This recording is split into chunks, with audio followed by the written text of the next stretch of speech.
أعوذ بالله السميع العليم من الشيطان الرجيم بسم الله الرحمن الرحيم يا أيها الذين آمنوا اتقوا الله وابتغوا إليه الوسيلة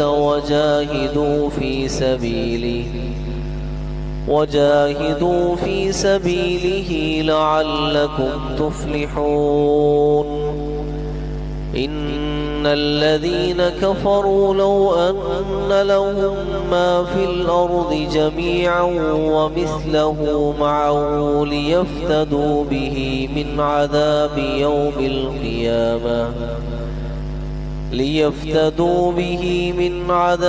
يوم القيامة ما تقبل منهم ولهم عذاب أليم يريدون أن يخرجوا من النار وما هم بخارجين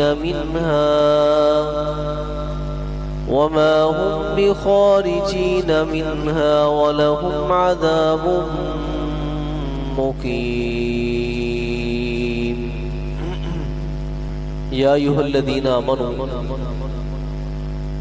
اے اہل ایمان اتقوا اللہ اللہ سے ڈر جاؤ وابتغوا الیہ الوسیلہ اور اس کے قرب کی جستجو کرو اللہ کے قرب کی جستجو کرو ایسے ذرائع تلاش کرو جس سے اس کا قرب اور نزدیکی حاصل ہوتی ہے وجاہدوا فی سبیلی اور اس کی راہ میں جہاد کرو لعلکم تفلحون تاکہ تم فلاح پا جاؤ۔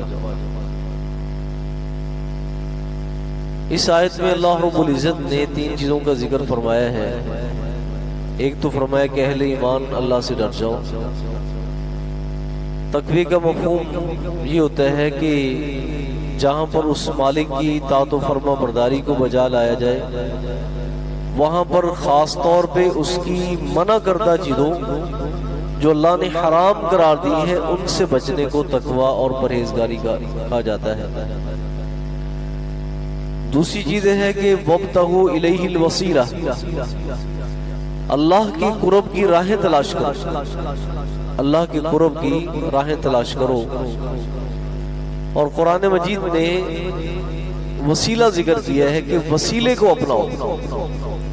وسیلے کا مطلب ہوتا ہے ذریعہ، کسی بھی مقصد تک پہنچنے کا جو ذریعہ ہے اسے وسیلہ کہا جاتا ہے۔ اور اللہ رب العزت کا قرب انسان کو کیسے حاصل ہوتا ہے کہ نبی کریم صلی اللہ علیہ وسلم نے آپ کی احادیث میں اور قرآن مجید کی آیات میں 3 طرح کے وسیلے ہیں، 3 طرح کے ذرائع ہیں جن کو اپنانے کا حکم دیا گیا ہے۔ سب سے پہلے نمبر پر اللہ فرماتے ہیں وَلِلَّهِ الْأَسْمَاءُ الْحُسْنَى فَادْعُوهُ بِهَا، کہ اللہ رب العزت کے اچھے اچھے نام ہیں، اور حدیث مبارک میں آتا ہے کہ اللہ کے 99 نام ہیں۔ من احصاها دخل الجنہ، جو آدمی ان کو پڑھ لیتا ہے وہ جنت میں چلا جائے گا۔ اور قرآن مجید یہ کہتا ہے کہ اللہ کے اچھے اچھے نام ہیں فَادْعُوهُ بِهَا، ان اچھے ناموں کا واسطہ اور ان کو وسیلہ بنا کے اس سے دعا کرو، اللہ تمہاری دعاؤں کو رد نہیں فرمائے۔ دوسرے نمبر پر وسیلہ کہ انسان اپنے نیک عمل کو وسیلہ بنائے۔ جو انسان نے اللہ کی رضا کی خاطر عمل کیا ہے نا اس کو انسان ذریعہ بنائے، اللہ کو رب العزت کو اس کا واسطہ دے کہ مالک یہ میں نے عمل صرف اور صرف تیری ذات کی خوشنودی اور رضا کے لیے کیا ہے۔ اور یاد رکھیں ایسا کوئی نہ کوئی ایک عمل انسان کے پاس ضرور ہونا چاہیے جس کے بارے میں انسان یہ اللہ کے دربار میں دعویٰ کر سکے مالک اس کام میں تیری رضا کے سوا کسی کی خوشنودی مراد نہیں تھی، یہ میں نے صرف تیری ذات کے لیے کیا۔ اس عمل کو اللہ کے سامنے رکھ دو، مالک جو نا وہ تمہاری دعائیں بھی سن لے گا، تمہاری مصیبتیں بھی دور کر دے گا، اور تمہاری جو نا وہ مرادیں بھی پوری کر دے گا۔ لمبی حدیث ہے، آپ نے بار بار سنی ہے کہ غار والوں کا قصہ، وہ 3 لوگ جنہوں نے غار میں پناہ لی تھی اور آگے سے دروازہ بند ہو گیا تھا، ان میں سے ایک نے کہا تھا کہ اللہ کے بندو، اگر اس مصیبت سے ہم نجات چاہتے ہیں نا تو اللہ کے لیے اللہ سے دعا کرو اور اس دعا میں اپنے اس نیک عمل کا وسیلہ ڈالو جو تم نے صرف اللہ کی رضا کے لیے وہ کام کیا تھا۔ تو حضرات گرامی، اللہ نے ان کو اس دعا کے بعد جس میں انہوں نے اپنے عمل کو وسیلہ بنایا تھا، اللہ نے مصیبت سے نجات دے دی تھی۔ اور تیسری چیز ہے کسی نیک آدمی سے دعا کرا لینا، کسی نیک آدمی سے دعا کرانا۔ حضرت انس رضی اللہ تعالیٰ روایت کرتے ہیں، صحیح بخاری کی روایت ہے کہ قحط سالی بڑھ گئی، خشک سالی تھی، حضور خطبہ ارشاد فرما رہے تھے، ایک شخص سامنے والے دروازے میں ایک دیہاتی کھڑا ہوا، یا رسول اللہ صلی اللہ علیہ وسلم، حلقت الاموال والمواشی وانقطعت السبل، کہ مال مویشی مر رہے ہیں بھوک سے، پیاس سے، قافلے آ جا نہیں رہے کیونکہ ہر طرف قحط سالی ہے اور جناب وہ ہر چیز کی قلت ہے۔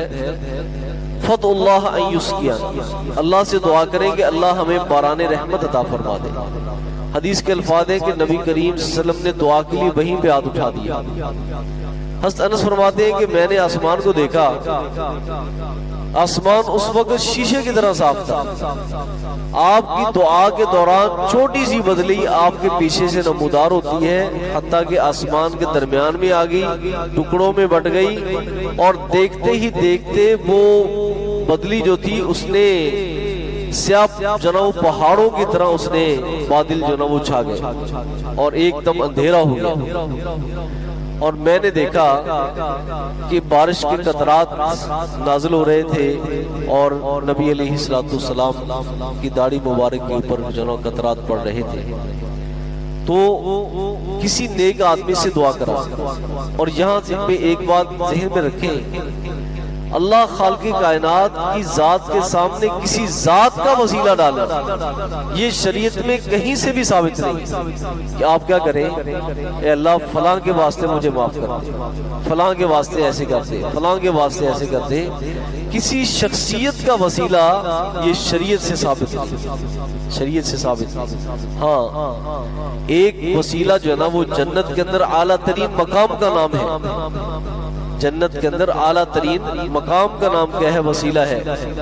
نبی کریم صلی اللہ علیہ وسلم نے فرمایا جب مؤذن اذان کہے نا تو اذان کا جواب دیا کرو، پھر میرے اوپر درود بھیجا کرو، ثم صلوا لی الوسیلہ، پھر میرے لیے وسیلے کا سوال کیا کرو، ٹھیک ہے؟ اور آپ نے فرمایا فَإِنَّهَا مَنزِلَةٌ فِي الْجَنَّةِ، یہ جنت میں ایک ایسا بلند مقام ہے، پوری کائنات میں سے اللہ خالق کائنات اپنے بندوں میں سے صرف ایک بندے کو یہ مقام عطا فرمائے گا۔